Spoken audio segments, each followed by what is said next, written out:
podcast here on iTunes, wherever you happen to be listening. If you are watching on YouTube this morning with us, thank you so very much for waking up bright and early. My name is Tim Tompkins. As always, Mr. Greg Esposito. Ahoy, hoy. And we'd be remiss if we did not mention the star of the show, Mr. Dave King. The star! How are you guys doing this morning? Holding up okay? Yeah, I haven't visited Dave's old folks home in a while, but other than that, I'm doing okay. So.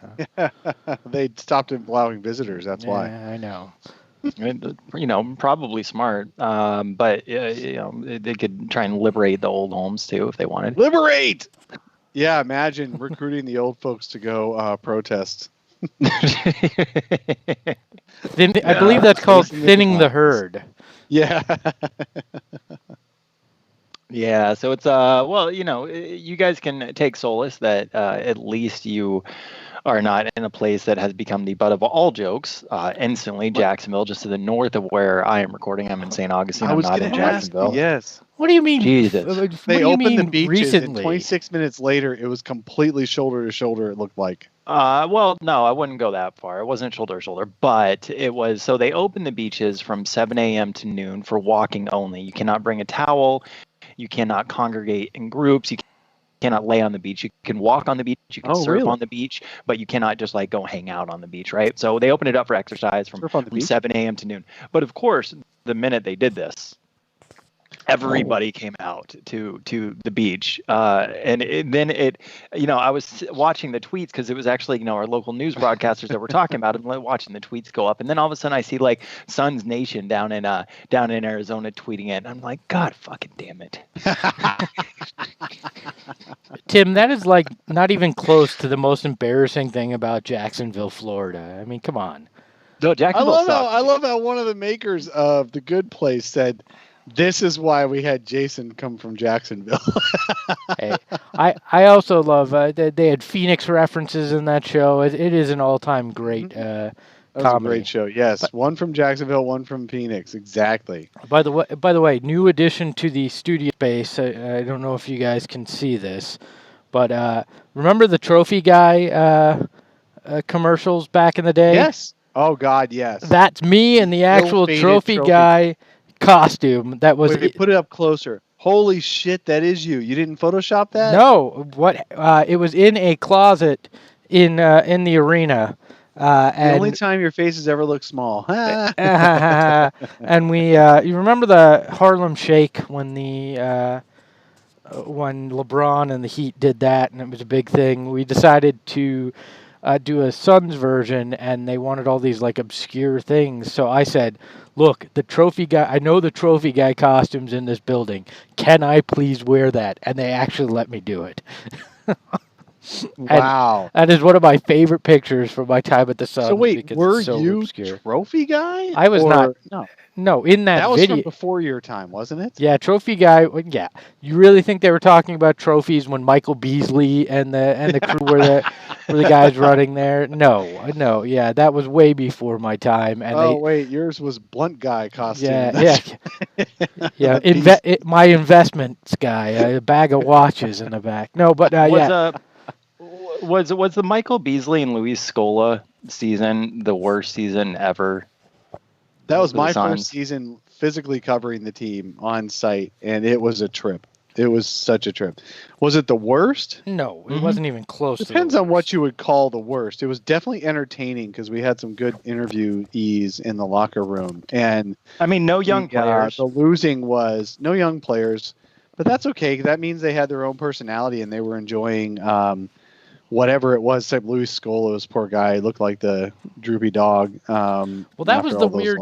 That was the weird year where if you got bought out, or where if you got what was it? It was that stretch provision, whatever it was, where if that happened, you basically had to go to whatever team was willing to pay the remainder of your salary. So so Scola got picked up for pretty cheap and turned into a first-round pick. So hey, why not? I mean, but for him it sucked. So, but that was well, Scola wasn't the issue. Oh, that was Gortat. Scola got us wasn't it Gerald Green and oh my God, how am I forgetting this? Miles Plumlee, Plum Dog Millionaire. Miles Plumlee, thank you. Yes. And there may have been a pick in that too. Man, I'm sorry, guys. My hair is so unruly, and it's driving me nuts under this hat. That is, it's like low key. The one thing that pretty underestimated about quarantine was, I think that barbershops should be essential services at this point. They don't want to get sick either. I know. I've got a friend who cuts hair, and she's like, "No, I don't want to be in there around people." Look, I want the Flowbee back. You know, remember it was basically a vacuum that sucked your hair in and cut it from the 90s. I'd do that right now because for the first time in my life, some of us are just going to just trim our heads. Like Tim, you kind of keep your hair short. You could just take a shears to your head. I guess I could. So let's talk a little bit. Actually, talk about the Suns, right? So I thought Trophy Guy was Suns talk. I'm sorry. Go ahead. It was. James Jones had a presser. I want to go through some of the items line by line. Dave wrote an article on Bright Side of the Sun. You can go over brightsideofthesun.com and check it out. Sun.com.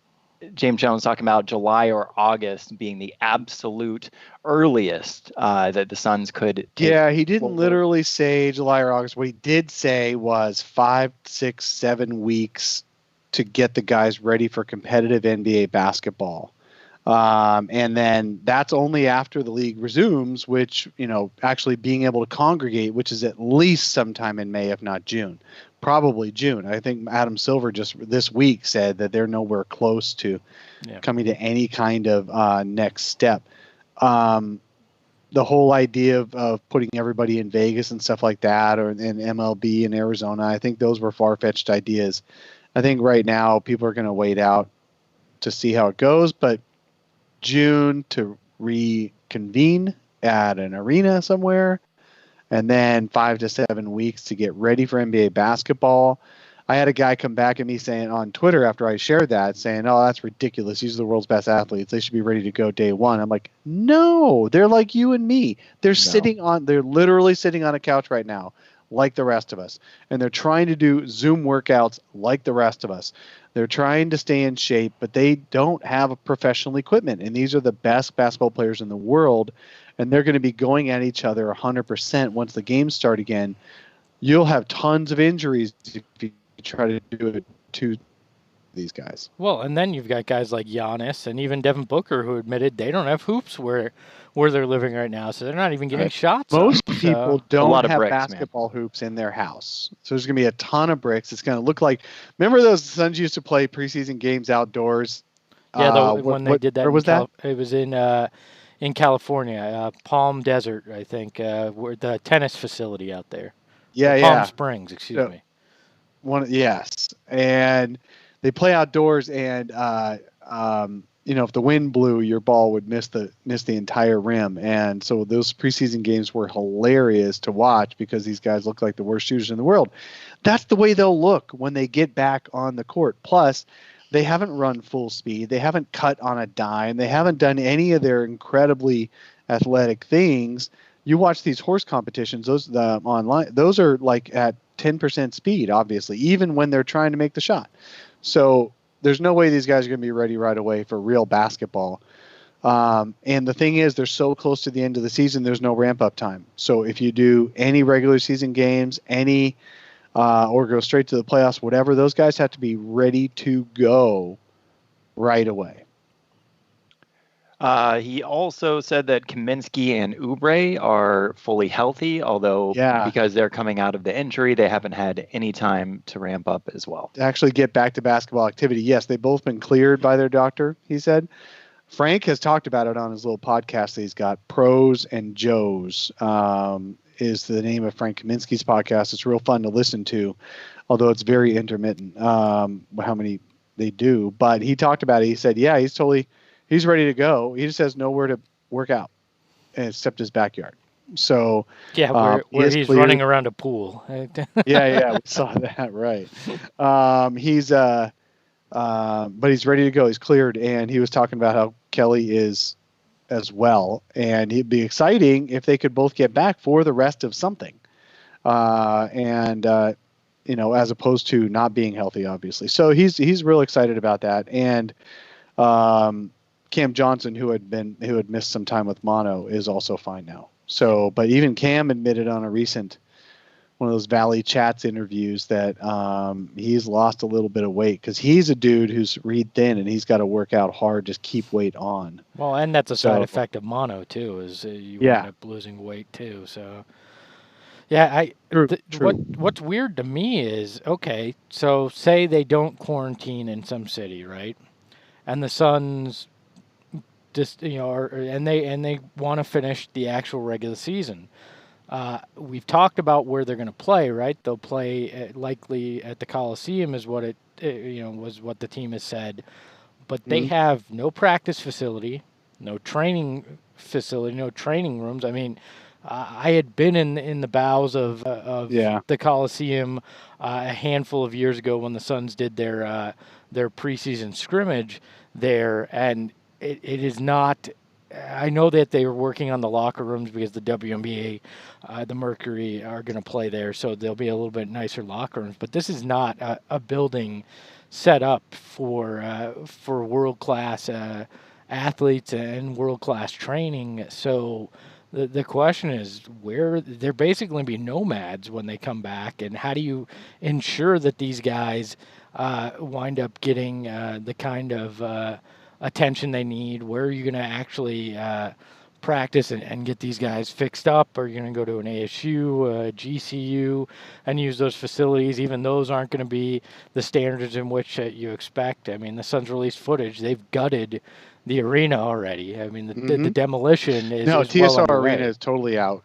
Yeah, out of commission. And everything I've heard is their practice facility won't be ready till August. So this is a weird. This is going to add extra weirdness to guys trying to come back from injury and getting those workouts started, because there's not just a simple answer of, hey, once quarantine's lifted, or if they loosen the restrictions and one guy at a time can work out, well, they're not going to the arena to do that, and they don't have a practice facility to do that. So this gets an extra step of complication for the Suns, and in particular for guys like Oubre and Kaminsky and Cam Johnson, who are trying to come back from being injured or sick. So there are lots of questions already. Yeah, it'd be interesting. Actually, thinking about that, you talked about the practice facility. It's the players could just live there when it's done. When it's done, the players, there's going to be so many bedrooms, so many sleeping quarters and kitchens and all that. The players could actually live there if they wanted to, especially free agents who show up and draft picks who don't have places to live of their own. They're not going to want to leave. Well, that would have been nice to have during this when things open up just a little bit and you can quarantine in groups. Kind of thing where you just make sure they don't have the COVID. So, but they won't have that this year unless things are postponed until August. Well, if you believe some of the Harvard studies, we could be doing some of this till 2022. So they may get a chance to use that facility. But then if you believe other things will be wide open again in May. So. But, like I said, if you believe Harvard. if you believe the smartest people in the world, yeah.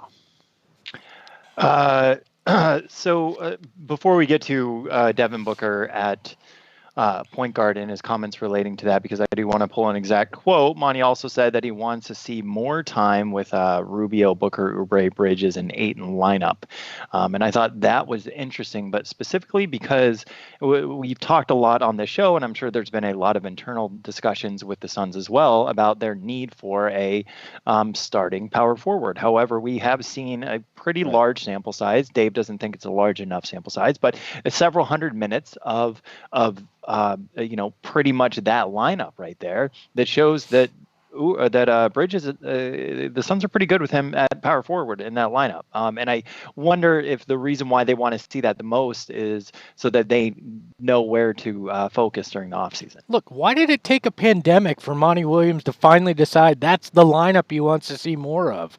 Like, even for us and for the casual fan, it was pretty obvious that was the lineup that you were likely going to have the most success with, and that we wanted to see more of it. Now, I know injuries gotten away with it. But people are acting like this is some revelation by Monty Williams. It wasn't that the eye test made it pretty clear that was the lineup you should want to see more of. So that didn't strike me as some massive surprise this week. No, it's not a massive surprise, but I thought it was interesting. First, he was asked the question of, what is it that you're thinking about most right now? And so that is the most intriguing lineup that the Suns had this year. The most effective offense and defense combination, all that stuff is extremely intriguing. What's sad is that I think that lineup only had a few games where they could actually have played it because of Ayton's suspension and injuries and Oubre's injuries. So Monty didn't always have a chance to even play that lineup, for one thing. That's true. And for another thing, Monty, I thought that was a real interesting, and maybe I'm taking this wrong, but I thought that was an interesting look into the way Monty works. There were analytics lineups that said who should play and when, and then there was Monty Williams lineups about who's gonna play and when. And sometimes, like, Monty is a real player's coach, and he's got to have the feel that balances out analytics. Overplaying Elliot Kobo, none of us understand that, but for some reason it made sense to him. Not playing enough of Javon Carter by comparison, that kind of thing. It made sense to him. Playing a lot of Dario, playing a lot of guys who analytically didn't look great on the or aesthetically didn't look great on the floor, but analytically did, or vice versa. Aesthetically looked terrible, but analytically were great. Monty is basically, he's a coach that has to balance things with his players, and you can't just permabench Dario Saric in a contract year. You can't do that. That's cruel and unfair. You can't permabench, Elliot Kobo is trying to keep his career going, and Monty is a little bit too touchy-feely to just say, screw it. I'm an analytics boy. I'm a Twitter boy. I'm just going to, or the nerd boy, I'm just going to bench the guys who don't analytically play well on these small sample sizes, even as they grow. So that was interesting. When Monty is separated from the guys, he goes, hey, I want to do the stuff that really worked. But when he's with the guys, he's a lot more balanced on who plays. And that's just a microcosm into how a head coach has to work. Well, and I think that's part of. I think he has the right balance in most situations, and that's part of what some of these coaches who have failed here haven't had. They've either been too much one direction or too much the other direction, and that's why you bring in a guy like Monty Williams, is to find that balance, to think through it. And I get that. I just, and I'm sure deep down he understands, a lot of what frustrates us as well. With Ellie and those other things too, but there's reasons I'm sure that he's looking at it and going, this guy gives us the best chance with this lineup because of X, Y, and Z, and we don't necessarily aren't privy to that kind of thing. And the other thing with, obviously I didn't get a chance to be on the conference call, and it sounds like there weren't any recordings allowed, so not really hearing this and just reading some of the quotes. I'm sure some people were too savvy enough to have recorded a phone conference. I just didn't have it set up to do it myself, but it was just a conference call, and we weren't even allowed to ask our own questions. We had to submit them ahead of time, and then either Julie or somebody with the team would ask the questions for us. But they, Why? James and I don't know. Probably so everybody didn't speak over each other. Yeah. People would speak over each other. Part of it is just controlling the noise levels, because it's not like a press conference where you can eyeball somebody and say, your turn. It was just a phone call. So, right. And they did ask all the questions that needed to be asked. Anyway, it was good. We got about a half hour to hear what those guys had to say. Well, the big storyline out of this, and the one that has been circling around Twitter and Suns Facebook groups, is Monty Williams saying that he wants Devin Booker to be the primary point guard more so next season. But I thought it's worth pointing out that he specifically said put the ball in his hands for about 10 to 12 minutes or more a game and see how that impacts our team. And I know your guys' opinions on Devin Booker at point guard. I'm sure we'll get into it, but at least my take on this was this didn't sound like he wanted Devin Booker to be the primary point guard. Right. He wanted Devin Booker to be the primary point guard when Rubio is not on the floor. And then if that's the case, it's interesting to see how that might change their offseason and what type of player they go after. Do they go after a traditional starting two or backup two in that case that can play next to Booker, or are they going to look for another ball handler, a more veteran ball handler? Yeah, that's kind of what I think. Go ahead. Yeah, go ahead. No, go ahead, Dave.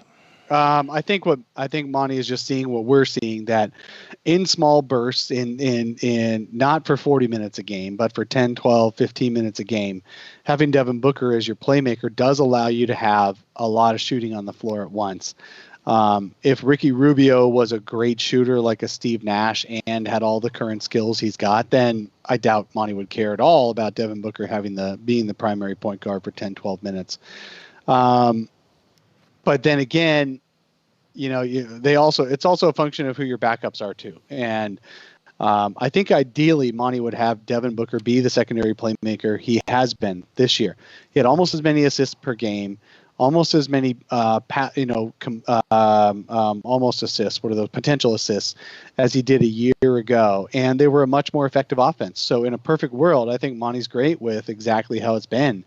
But looking back at the tape, looking back at the analytics, you can see that the Suns were very effective with Booker as the primary ball handler, although their defense suffered a lot. I think I don't think it was a net positive with Booker as the primary ball handler this year. It just looks like it should be. So coaching to that, I think, is what Monty's going to probably just think about going forward, is coaching to that. How and what kind of lineups can Booker be really effective as the primary point guard in, but not that he would ever go to full-time point book. Yeah, well, and I think that's pretty clear with what Monty said. And to Tim's point, I think this speaks more to what their off-season plan is than necessarily, any long-term Devin Booker is more of a point guard than a two-guard kind of thinking. It probably means the focus is going to be on power forward, on a backup shooting guard. Obviously, they're going to have to make a decision at backup center with Baines being a free agent. So I think it's more of a look into what their thought on the draft process and the free agency trade market may be. And also, I think Monty made a good point in that Booker has proven himself to play well within the system. And that's part of why he feels comfortable with Booker having a primary ball handling duty when Ricky Rubio is off the court as well, because he's proven himself not to be a guy that's just going to go into ISO ball mode and try to do everything himself. He's not going to play hero ball. He's going to come out and he's actually going to distribute and try to help out his team. So, I think Booker proved this year he's not an ISO or hero ball guy. He proved this year he'll play in the system and he'll still make it incredible with what he delivers. And that's why I think Monty's more comfortable with having now had that experience with him, rather than just basing it off of tape and trying to figure out, with all these other broken systems he played within, and when he was asked to play point guard, what that was like. Now I think he has full confidence that Devin's going to run the system the same way Ricky would when he's out there, and just to be able to shoot a little bit better in a lot of cases. And Booker's proven to be a quality distributor, and I would love to see more of the pick and roll with DeAndre Ayton and him. That has the potential to be really pretty as that continues to develop. Because you've got Ayton who, when he's aggressive and he rolls to the hole, nobody really can stop him. And then you've got Booker who can hit that 16-foot mid-range jumper, at a clip that's almost with the elite in the game. We're talking 45, 47% there. Right. The potential of that Booker Ayton pick and roll is just, it's eye-popping because Ayton is just so smooth. He's not going to be this ferocious dunk on people's heads guy, but he is going to finish on the roll. And if he develops the pop as well, popping out to the three-point line, you just don't know what he's going to do. And I think that's why it's got to be intriguing for Monty Williams to want to put Booker in that situation more often, because you're going to have more ability to work that kind of game. And even say you bring Baines back, even having him run that a little bit with Baines could be intriguing too, because there's multiple ways Baines can move too, and with that three that he can shoot. So I understand it. I am still and will always be 100% against Devin Booker being your primary point guard, and that for a full game. Yeah, for a full game, and the point book experiment becoming a long-term thing. But in a short burst, when you have no legitimate backup point guard anyways, and Devin Booker can come in and fill that role enough in that 10 minutes in a game, I'm fine with that. What I want to avoid is the extra miles on Booker and taking away from him being able to move in space and get the ball from a point guard and score that way as well. As long as there's balance to it, I'm okay with it. I'm not as against it as I was in the Earl Watson, Igor Kokoshkov when they were running it ad nauseum because they had no other options at point guard. I want to talk a little bit about James Jones and his comments for the offseason, because I think that this is really interesting. James Jones saying that regarding the offseason that we need more playmaking, end quote, clarifying that playmaking could be a guard or a big. And then he said, we love defenders and shooting is a priority. We want to be a very good shooting team. And then what I thought was really interesting was him following it up with add guys with a level of maturity and grit to be able to perform in this competitive environment. The player that they're targeting has to have an elite NBA skill and has to be able to compete physically. So if you take away from that, what do we get? We get shooting, elite shooting. You mean the Cam Johnson strategy, right? Right. He's basically going to do the Mikal Bridges or the Cam Johnson. He loves those are the kind of guys he's going to want. He's going to go again for an older player. He doesn't need the player to be good at everything. He wants the player to be really good at one thing. Right. He said an elite NBA skill. He didn't say well-rounded player. Right. So I think that's important, because that's exactly he's describing himself. This is James Jones describing himself. He had the maturity and grit to be able to perform in the competitive environment. He can hold up. He knows his role. He played his role to perfection. Had an elite NBA skill and lasted 17 years in the league, and was in the finals the last 7 of those years. Thank you, LeBron James. Along to the right guys, but you know what? There's 450 players in the league. LeBron could have had any of the other 400 guys on his team, and he wanted James Jones. Agreed. That's the kind of guy James Jones is looking for. He's looking for James Jones, and he got that in Cam Johnson. And he's going to be looking for guys like that. So when you're looking at the draft, especially because that's what he was talking about, is the draft, is projecting guys in the draft. He wants, just like a Cam Johnson, he wants the maturity and grit to be able to perform in this competitive environment right away. And he wants one really great NBA skill. And but that skill could be defense. That skill could be playmaking. And skill is definitely going to be involving some shooting that he's looking for. So they want to be a really good shooting. We want to watch a really good shooting team. I feel like the Suns draft board is just that Spider-Man meme, but it's James Jones's head on it, and it's just pointing. Yes. Hey, that's me. Somebody needs to do the Spider-Man meme with Jones and Cam Johnson staring at each other. Yes. And look, I get it, because when the default for everybody is they're looking when you're a manager or somebody like that, a lot of times your default is you look for people that have characteristics that you understand, that you go, okay, I know that this person's going to come in and do X, Y, and Z because they're very much like me. But it also is concerning a little bit, because I think I've managed for almost a decade now, people. I know Dave's done it for like 65 years in managing people. But one of the things is you have to get past that eventually and go, okay, yes, I know what I would do and I know how it served me well. But in order to fill every role I need and every need I need. I have to go beyond that. And I know that what James Jones is trying to do right now is he looks at Booker and Ayton as that core, as those stars, and he understands those are not anything like James Jones. No, and now Aaron he's Bates. looking. I mean, look, he just didn't see any of himself this past year. So I'm not saying he's going to draft like the next 5 drafts will be all Cam Johnsons.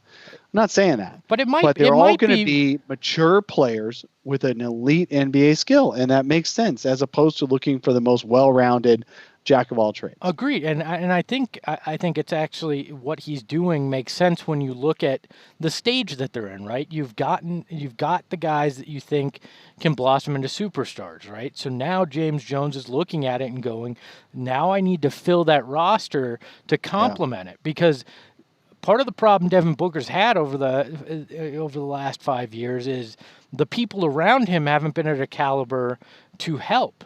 It's not just, we're not just talking he didn't have a number 2 guy to carry the load. He didn't have those systematic guys that could come in and could hit a 3 when needed or get a big rebound. And I think that's what James Jones is trying to do now, and looking at this draft and probably free agency as well, is how do we address those small things? Because you don't need the guy that can do everything. You need the guy, like you guys are talking about, that does one specific thing well that can fill in the puzzle pieces. Like, look at what J.J. Redick did for the Sixers. Yeah, yes. Exactly. Right. And exactly. James Jones was that type of guy. He was the last few puzzle pieces that you put around the rest of a roster. So I think in that mindset, it's the right mindset to have in trying to fill out this roster. And Cam Johnson was a perfect example of that. We knew Cam Johnson wasn't going to come in and dunk on guys or do certain things defensively, but he came in and he was advertised as a shooter. He did dunk on, who was it he dunked all over? Dang. Was it Harrell? Montrezl Harrell? Who did he dunk all over? But like the point being, we don't expect to see that every night, but we do expect Cam Johnson to come out and shoot the lights out, and he did that, and he did that well. And the Suns need more guys that you can pencil in night after night, knowing what you're going to get from them, because in the past they've had too many question marks where it was all or nothing with a lot of guys when they came in, and you just didn't know what to expect. Let me tell you a guy who doesn't really fit that mold. Well, 2 guys. One, Dario Saric. So Dario does a little bit of everything, but he doesn't do anything on an elite level that fits with this team, and that's one of the reasons I think we're not going to see Dario anymore. Even Frank Kaminsky has, I mean, he can make threes better, and he's a lot more has no conscience on taking threes. So I think actually Frank fits that mold better than Dario does as far as that description of a player with an elite skill. I know you're not going to say a 36% 3-point shooter is an elite skill, but that's not the point. The point is that he's willing to take it from 3 feet beyond the 3-point line anytime. And so players have to watch for him. And the Suns really did lose out when Frank went down with that knee injury this year. He was just played out of position for a lot of the year and didn't look quite right because of that. Plus, he was injured a lot. He talked about that on his podcast as well. He wasn't really healthy until after those first few weeks of the season. But so in that description, a guy like Dario doesn't actually fit that mold. And, a second guy who doesn't quite fit the mold yet is Ty Jerome. I mean, Ty Jerome doesn't do anything on an elite level right now. Well, in theory, he's an elite passer, I mean, that's it. In theory. So he's got to develop that. He's got to develop something he's killer at that nobody can stop him from doing. Being an elite passer or being a catch and shoot 40+% 3-point shooter, then all of a sudden he becomes indispensable. But this year, obviously, he did none of those things well. I think we all agree that Ty Jerome needs to improve. This was not his. Sure. This was not the year for him. Even Ty would say Ty Jerome. What a stretch. The kind of analysis you get here. That also spelled the demise of Tyler Johnson. Even when he was healthy, he was kind of out of the room. No, that was about Monty more than James. But really, like a guy like Tyler Johnson doesn't sound like somebody that James would target anymore. He's not looking for a dude who can fill up the bottom end, of the bucket on every skill. if you're looking for elite skill and competing physically, Tyler Johnson didn't have an elite skill either. So that'll be interesting to watch how they do this offseason. Well, and it'll be interesting to find out when the heck the NBA draft is going to be. The draft, man. Yeah. Like, they can at least do the. They can't do a lottery. They can't even do the lottery until they've decided what to do with the rest of the season, because the ping pong balls are based on that. Because I was thinking, God, it'd be so easy to do a virtual lottery just for fun, like the NFL is doing the virtual draft. Oh yeah, me and some buddies are going to do some social distancing in a friend of mine's backyard, but he's going to bring his 65-inch TV outside, or maybe it's 80-inch, I don't know, and then we're going to watch the draft spaced out. But so the NBA could do that, but we don't have a final order for the ping pong balls. And we won't, and for a while we won't know what's going on there. Yeah, so it's weird. Everything in flux, so we don't even know when. Yeah, it's all in flux, but it'll be interesting to see. I still don't think they keep the pick. I still think they use, unless it lands in like the top 2. They hit lottery gold whenever the lottery is. I think that I still think they're going to move it. There's nothing in the top 2 you can't live without. I would trade it if they get a top 4 pick. I would trade that one for someone who's really going to be helpful next year, because I think they're done with the projecting a few years down the road kind of guys. And you're not going to take like I don't know. I don't know. I don't think they're going to take an Obi Toppin, but it's possible because his elite skill is offense. I like how Kevin Hunter in The Ringer said this week, an Obi Toppin guy who has a great offense, but he plays defense like Jahlil Okafor, and it's like, ooh. So yeah, that's what you want. Yeah, right. And that's a guy who can go anywhere from 3 to 10 in the draft, and there's a lot of guys just like that. So if the Suns get a top 4 pick, I would see if somebody would trade it for something valuable, trade something valuable to the Suns for it. But if the Suns stay at 10, they may actually end up keeping the pick and take. There's a lot of guys with that profile of a Cam Johnson that are available around there. Yeah, I think that's going to be part of the bait that they use to try to find a power forward. Yeah. The bait won't taste as good though if it's 10. Yeah, well that's true. Yeah, you're fishing in a different watering hole at that point, unless you're willing to throw even more from a player perspective or future. I do think the Suns will take on their salary, their cap space they have. They'll take on salary to get a player who can be a top 3 or 4 player on the team next year. That's the other question. And that'll come through draft rather than a free agent just signing up. That's not the draft. other question. Sorry, that'll come through trade. That's what I meant. Right. It'll yeah. No. Well, you guys saw the rumors of Dwight Howard, right? Here? No, I I'm did sorry. not. What? Dwight Howard. Yeah, it was on Reddit. So I believe it. Oh, it was on Reddit, so it's gonna happen. You know what? You know what's weird to me? I wouldn't actually be surprised to see a Dwight Howard come in and play the Aaron Baines role next year. He actually was super effective for the Lakers. He lives in Phoenix. Dwight? Yeah. Never heard that. Maybe. You know what? He and I don't frequent the same circles, so I can imagine I haven't seen him out. No, he's dating somebody from the Mercury. Who is it? What?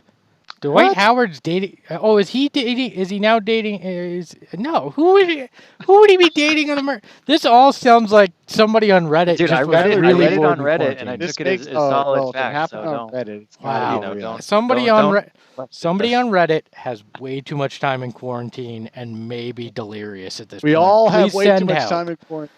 Please send help.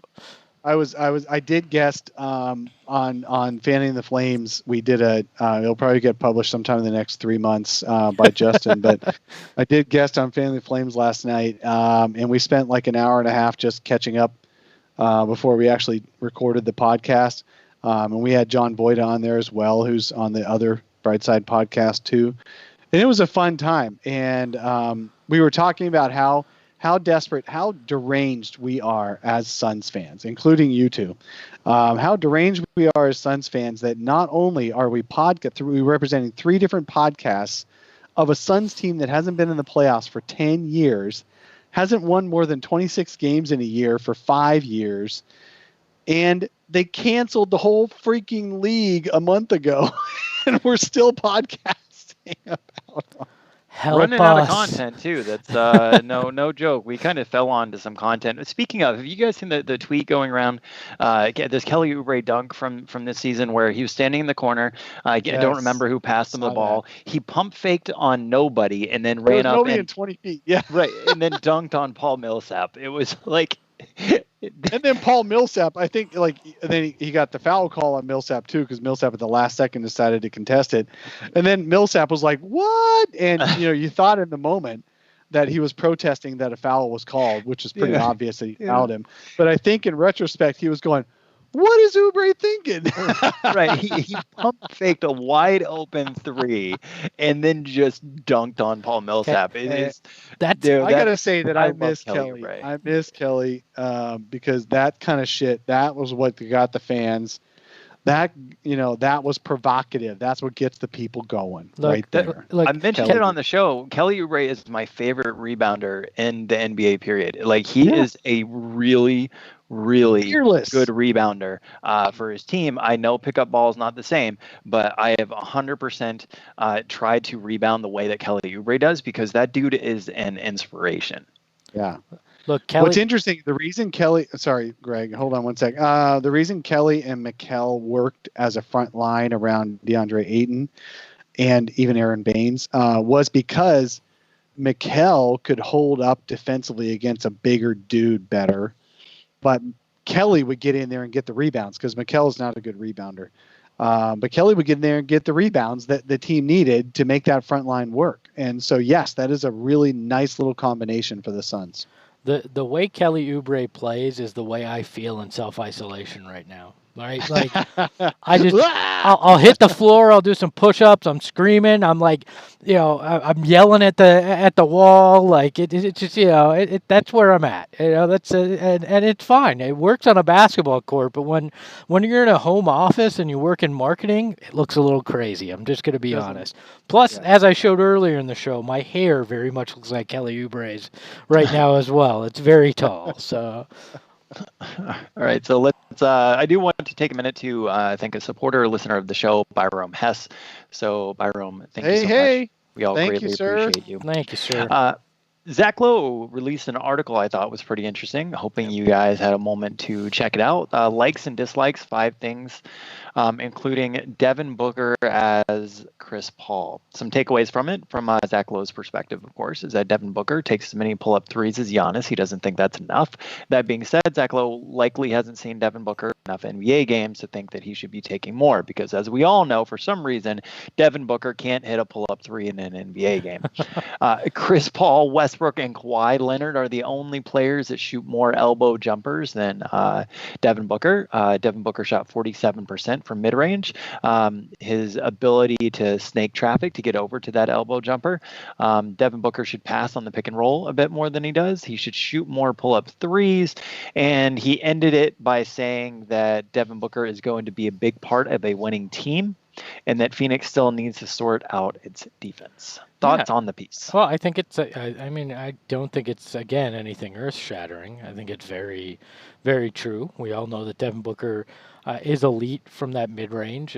He also talks about sometimes Devin Booker takes those extremely long twos, that's something that either needs to step back to a three-point range or it needs to become less of what he's doing. It needs to move in closer. But you look at it and, yeah, Devin Booker very much does have that kind of feel of what Chris Paul does out there. Now, he wasn't talking in terms of point guard skills necessarily. He was talking about in that killer kind of, free throw extended jumper that he can get and that he can get that at will and that's going to be clutch at many times. So I don't, there was nothing in that was, eye-opening, but I nodded my head at everything he was saying in terms of Devin Booker, with the exception of the three-point thing. But if you got the elite three-point shooter we've seen at times on a consistent basis, then I'd agree on three-point as well. But the sky's the limit. I get it. We're fanboys, but the sky's the limit for Devin Booker with this. Every year he's improving and he's learning these things that are just basically unstoppable. And that was one of, I believe, Lowe's points, is that mid-range is almost unstoppable. Yeah, and he was using the Ayton pick to navigate that as well in that clip that Zach Lowe did. And so that just goes back to our earlier conversation that once Ayton figures out his pick and pop versus pick and roll and how to do those guys can just be deadly. That'd just be great. DeAndre Ayton playing 2K saying, "I don't take that shot." And Patrick. Oh my God. Yes, that was so fun. So yeah, we haven't potted since then.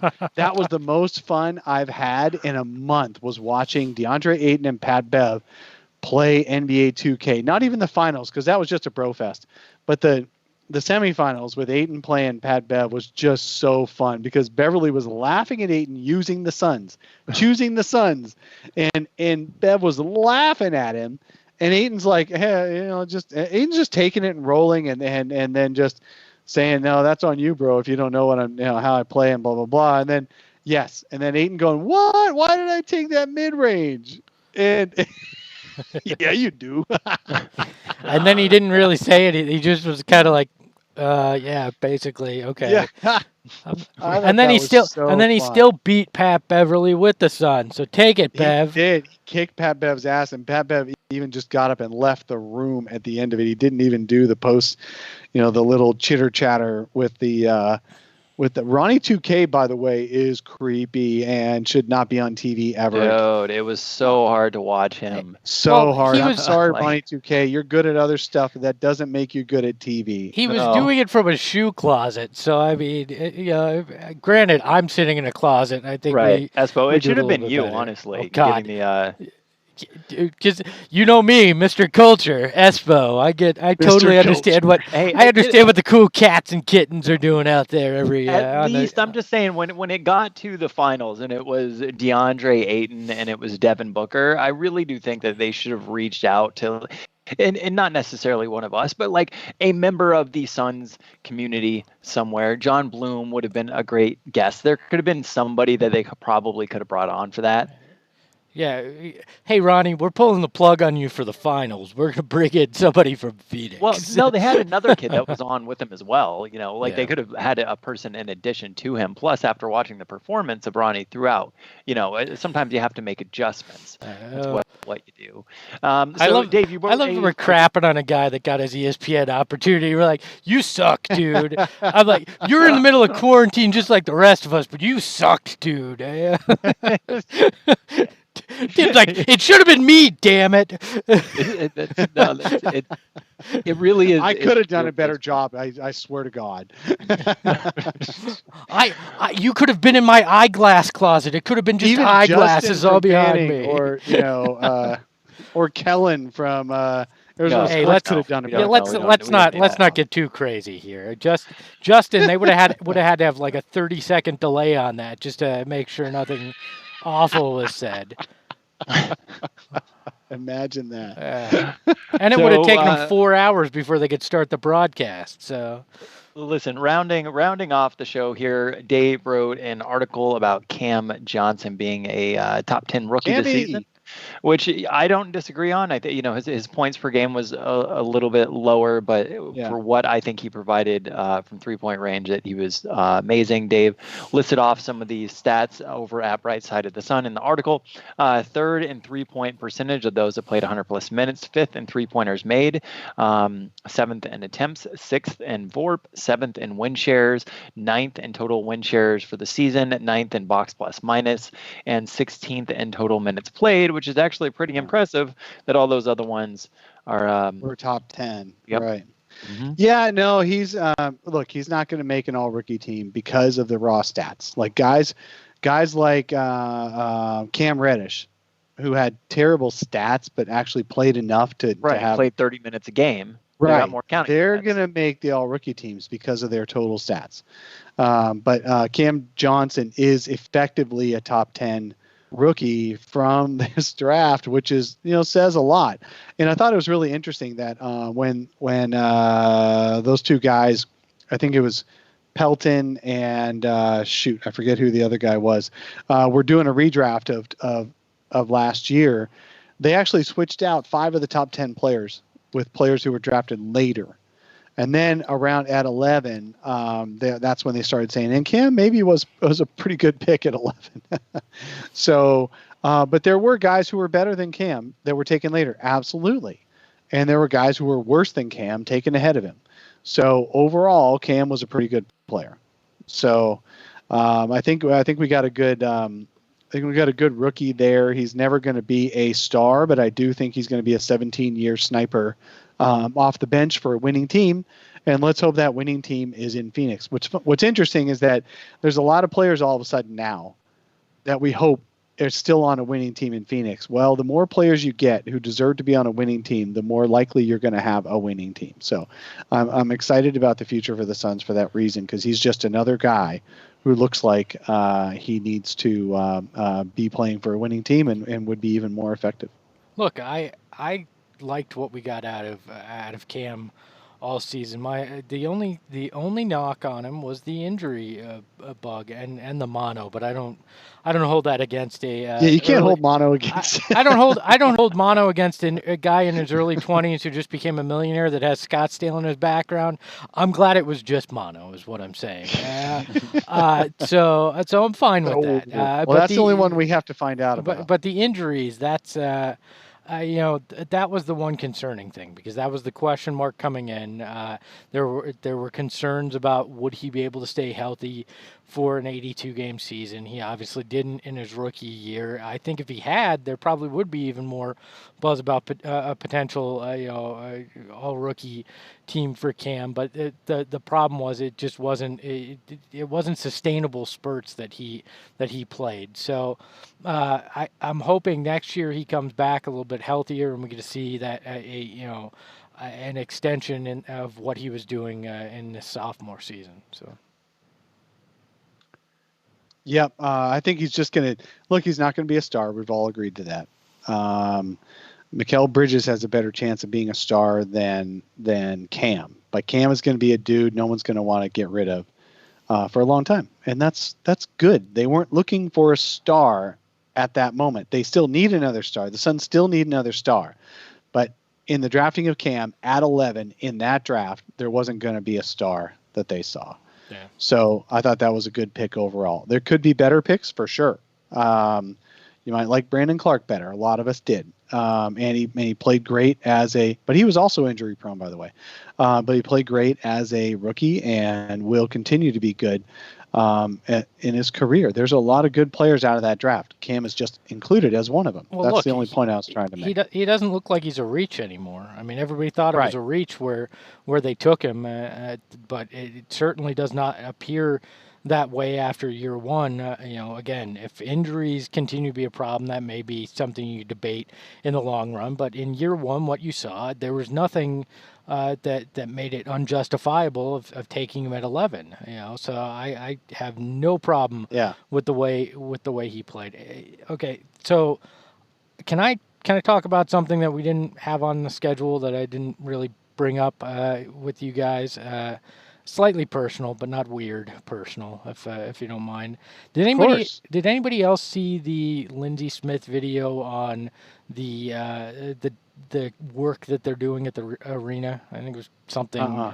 It was basically they were showing video of the demolition, and it hit me in an odd way. And I don't know if there's any other fans that are that feel this way, and it may just because having worked there and stuff, but I felt a sense of sadness because there wasn't a chance to say goodbye to that building in the way it was, right?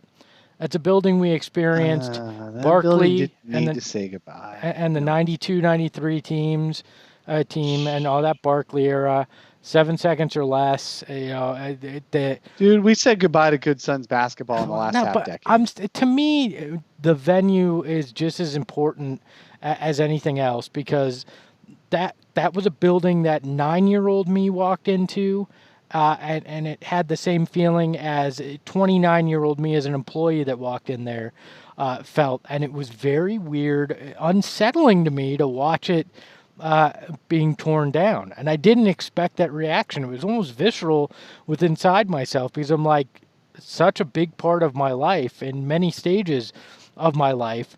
The places I had been are no longer there. They showed the practice court that was destroyed. The locker room is teared up. The part of the bowl and the entrance where a lot of us would go in for games is gone. And it was weird because I just assumed I'd go in there one more time before they the demolition, because I was planning on going to a game in early April with the guys from Fanning the Flames before all this happened. So that's I was like, what you get for putting things off, man. Well, you got to true. enjoy every moment of life at the moment you want to enjoy it instead of putting it off. That is very true. So, but like it. No, I totally hear you, Greg. You're absolutely right, and I feel for you that you didn't get a chance to say goodbye and do the last game kind of thing. Absolutely, you're right. But having said that, that place needs an upgrade. And so I'm really looking forward to seeing the upgrade. That's like wishing you could say goodbye to somebody who's about to get an extreme makeover. I mean, it's like, remember that old Extreme Makeover edition where they had people disappear for 3 months and they got all this plastic surgery, lost weight, did all this stuff, and suddenly came out like a superstar at the end. And then the husband's like, oh, I wish I could have said goodbye to my wife before that. No, the husband's like, cool, you're looking good, let's go. So that's because that husband is a jackass, right? Now we understand Dave's personal life a little bit better. But look, to me it struck me as your childhood home getting sold, right? That it's just that moment that you go, oh. Well, that's just weird. I'll never experience that again in the same way. And maybe I am just sappy and it's just bizarre. And maybe it's because I've done everything in my life within the same 100 feet for the last 6 weeks. So I'm just awkwardly sentimental, but that just hit me when I saw that video and didn't know if it was a shared experience or just something that I'm having a minor mental breakdown right now. So I thought I'd share it with the group. I'm watching Greg on the YouTube here, and he's got his lighting such that it looks like his right eye is missing. So he's like a one-eyed dude sitting at home in his closet. I have to get new glasses because there's no anti-glare on this, and the damn light just reflects off of it, and then it's been driving me nuts the whole time. In his walk-in closet.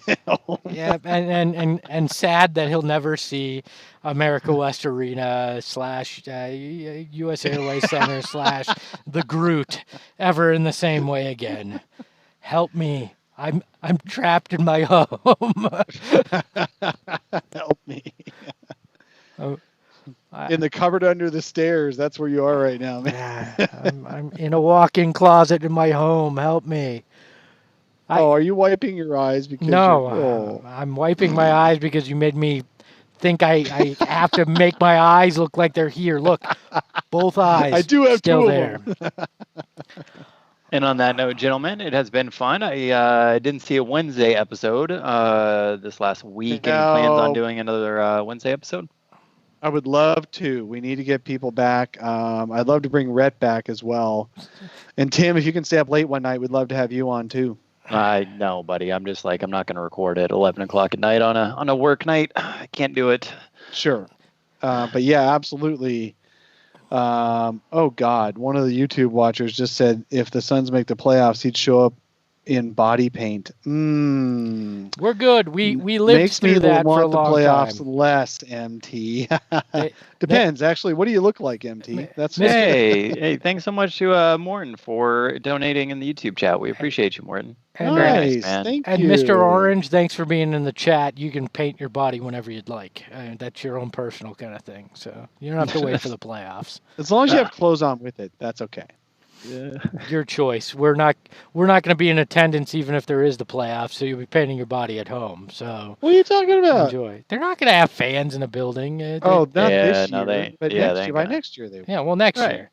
Next year, paint your body because we'll still be 6 feet apart from everybody at that point. So we won't have to be too close, even if you're scantily clad with a painted body. So that's fine.